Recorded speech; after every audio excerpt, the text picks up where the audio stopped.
Hey guys. So I feel like Harry Potter. It's a quiet room in my closet.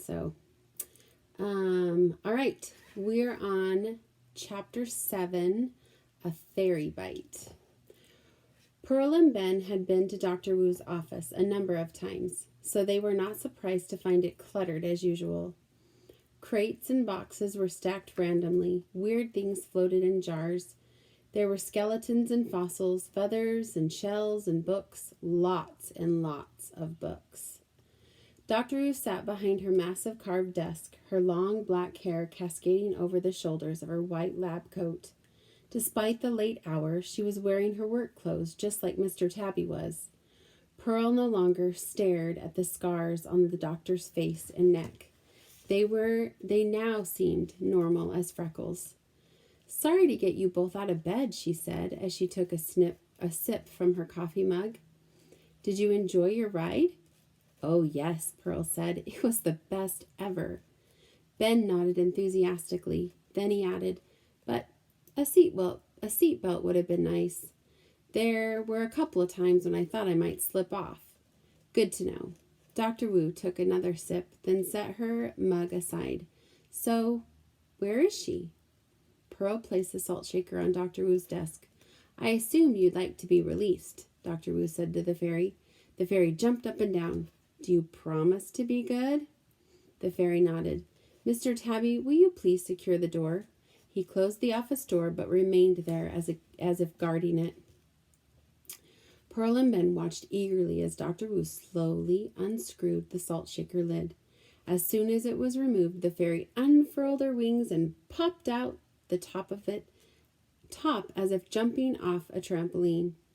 Then she zipped around the room so fast she was nothing more than a blur. Even though it was difficult to see her, there was no avoiding her piercing, high-pitched whine. She whipped around Dr. Wu, Mr. Tabby, and Ben. Then she came straight at Pearl. "Ouch!" Pearl cried, grabbing her earlobe. "She bit me!"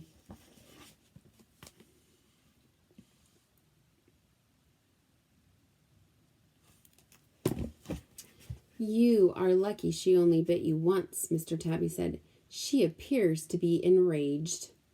"But I was just keeping her safe," Pearl explained. The fairy hovered in front of Pearl's face, motioning wildly with her arms and hands.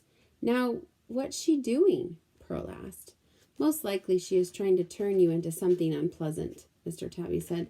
"A toad, a bat, or a flea, perhaps." "A flea?"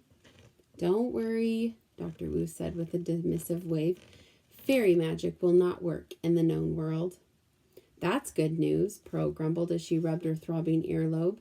But it didn't seem fair that the creature was mad at her when she'd simply been trying to help. The fairy landed on the desk and kept squealing.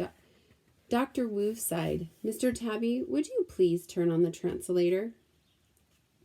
Mr. Tabby pulled out his creature calculator, a device he used when identifying creatures and locating various creatures.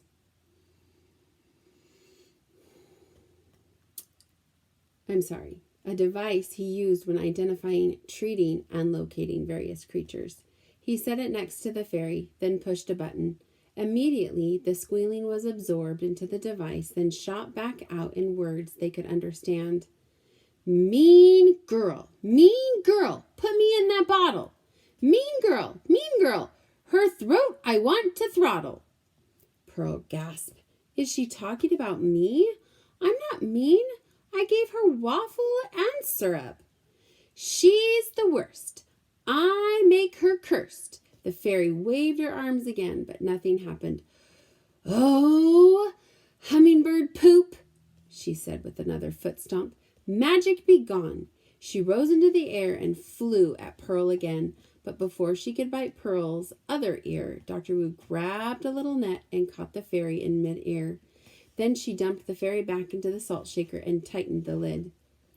"We do not bite apprentices," Dr. Wu said, shaking a finger at the glass. "You will stay in there until you settle down." Dr. Wu walked around the desk and examined Pearl's ear. It's just a surface wound. You'll be fine. But I am sorry she bit you.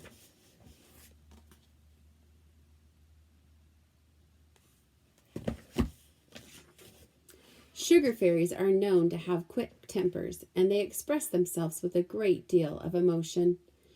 Sugar fairies? Ben asked. Yes, but don't let the name fool you. They may eat sweet things, but they lack a sweet nature. Dr. Wu raised an eyebrow. And this sugar fairy in particular has an extra bad temper. You know her? Pearl asked. Certainly, Dr. Wu picked up the shaker. Pearl, Ben, I'd like you to meet Tawanabeth Twilight, my missing apprentice.